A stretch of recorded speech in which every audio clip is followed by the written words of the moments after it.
Can you guys believe it's been a year already? E3 2018 is coming in just a couple weeks, and I'm going to be talking about what I think Microsoft needs to do. So the first problem Microsoft has, and this is something everyone here knows, is the exclusives. Sony just had massive hit after hit. God of War, phenomenal game. What did Microsoft release? State of Decay 2. Not a bad game, but not the system seller Microsoft really needed right now. So this E3, Microsoft needs to release at least one exclusive this year, and preferably a good one. The next thing I think Microsoft needs to do, and I don't agree with this because I preferred their approach of only showing what they are working on for the next 18 months, but Microsoft needs to build goodwill with their consumers. And how do they do this? They have to show what they're working on for the next 3-4 years. Maybe a teaser trailer, maybe something like they did back in 2013 with Black Tusk Studios. They need to show that they have plans in place and that stuff is being worked on. So the last couple of conferences Microsoft has done have been pretty good, at least I thought. Even though they didn't have many exclusives, as a conference, they succeeded. They showed game after game after game,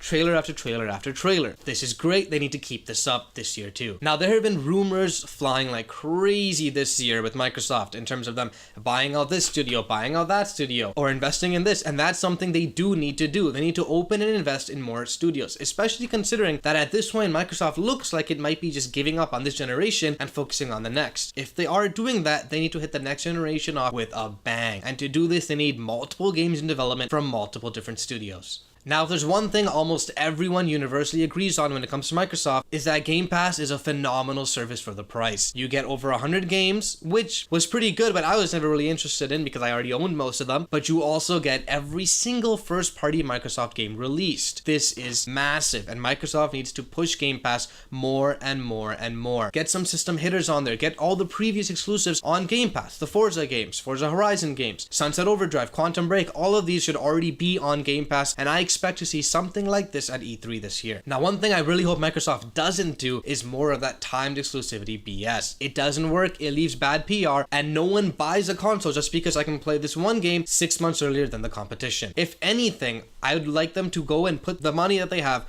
for timed exclusivity and put it towards getting these third-party games on Game Pass on day one. That would be huge. Imagine playing a game like Shadow of the Tomb Raider for $10 only, or if you already had the subscription, you'd keep it going. Now, if there's one area where Sony is clearly ahead of Microsoft, well, there's more than one area, but specifically about VR. Microsoft needs to invest in VR, and there have been rumors flying all over the place. They have a console strong enough. The One X can definitely do it. Now they just need to either A, make a headset, probably not happening, or B, get the console to be compatible for various other headsets, be it the Vive, the Rift, the Samsung Odyssey, all their new AR ones. All of these VR headsets should be compatible with the Xbox One X, and I expect to see something like this E3. Now, something that was a bit of a niche hit was the Xbox Elite controller, which actually sold better than Microsoft thought it would, even though it was $150 US. The time is right, they need to release another one. The audience is there, people want another one, and all they really want from this controller now is for it to last longer. Now, when it comes to Game Pass and some Xbox subscriptions in general, there have been rumors flying around all over the place, but what I think is the most believable is merging Game Pass and Xbox Live Gold. In a sense, there really is no need to have two separate ones. Every month we get, 4 games in Xbox Live Gold, and then another 9-10 added to Game Pass. Honestly, they should be one system, one subscription, and I can see that happening this E3. So in the one area where Microsoft is clearly the farthest ahead is in the console hardware. The Xbox One X is a beast of a console. It's smaller than the One S,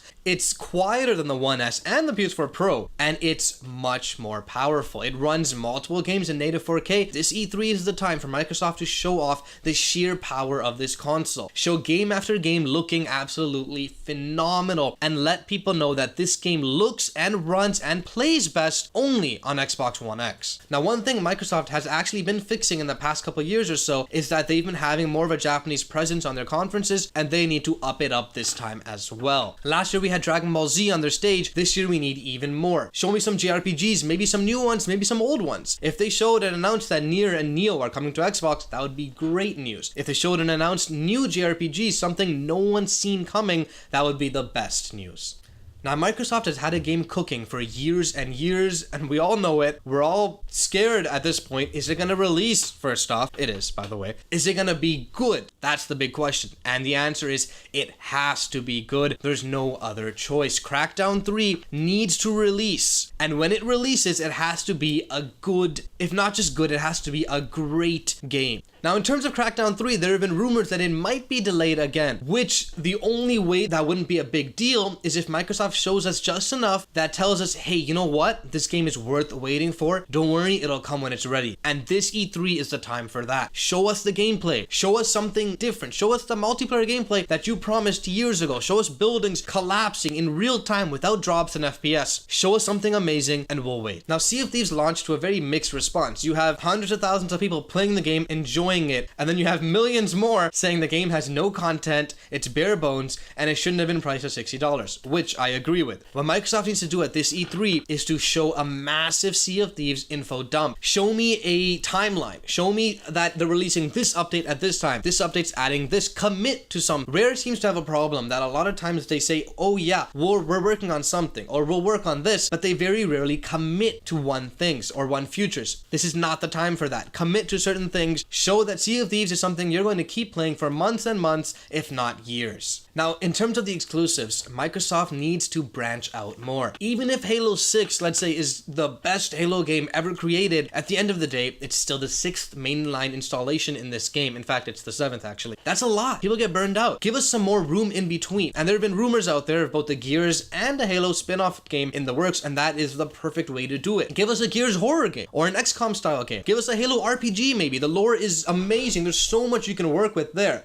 Microsoft already does a pretty good job with this and having a diverse amount of first-party titles. They need to amp it up, and they need to make them all good. Yes, you have different platformers, first-person shooters, third-person shooters, but at the end of the day, if none of them are really good games, it doesn't make a difference. Give me a diversity and give me good games. For example, just recently I played through Super Lucky's Tale, which, when compared to Mario, it's not a good game. When compared to itself, it's not bad. It's a very basic platformer, but it works. Get the developers who made this game, give them more time, give them more money, and hell, give them a strong IP, give them Conquer, give them Banjo. Let them do their work and give them the room they need to make a phenomenal game. Now, this next point might be a little hard to achieve because there is a clear bias in the industry towards single-player narrative-driven games and having good scores. But Microsoft still needs that. They need a game that releases that's 90 plus on Metacritic, if not even more, and basically tells everyone, hey, this is must-own. You need to purchase this console or a decent PC to play this game. Now, we all know there's a Forza Horizon on the works this year. It's like clockwork. Every 2 years, you get one. Every year, you get a Forza title in general. Now, this year, they need to show us why it's not just the same game again and again. Show us something different, show us something special. Now, in another thing that Microsoft is clearly ahead of the competition is in backwards compatibility, which to some might think, hey, this is useless, why do I play old games? While to many, it's the main reason they even own the console. Now, Microsoft needs to push hard on it. Not for long though. Don't spend too much time on backwards compatibility at the E3 conference, but at least a little bit touch on it. Maybe release a couple of the widely anticipated titles. Ninja Gaiden 2, Tales of Vesperia, Jet Set Radio Future, please. Now, one thing everyone knows Microsoft is doing right now is they're revamping the entire Avatar system. Avatars, do you remember those back in 360? You'd make a little cartoon character, you'd play some games, you'd unlock clothing for the character through playing the games, and you'd play dress up. Hopefully it's a lot cooler this time around. Let the avatars be involved in games. Hell, maybe in Sea of Thieves, let your avatar be your character. 1 versus 100. There's so much potential here.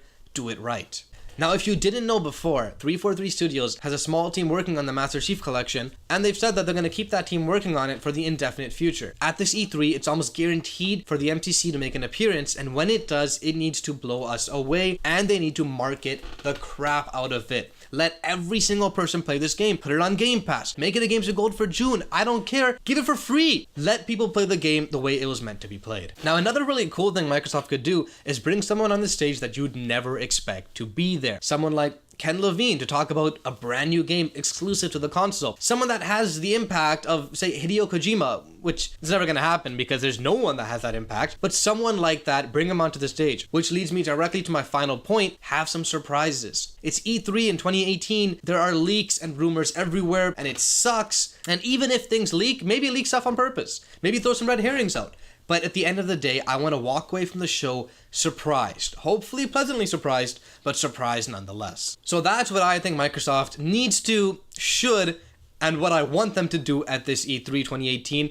Let me know what you want Microsoft to do. Let me know if you agree or disagree with any of my points. And please like, comment, and subscribe.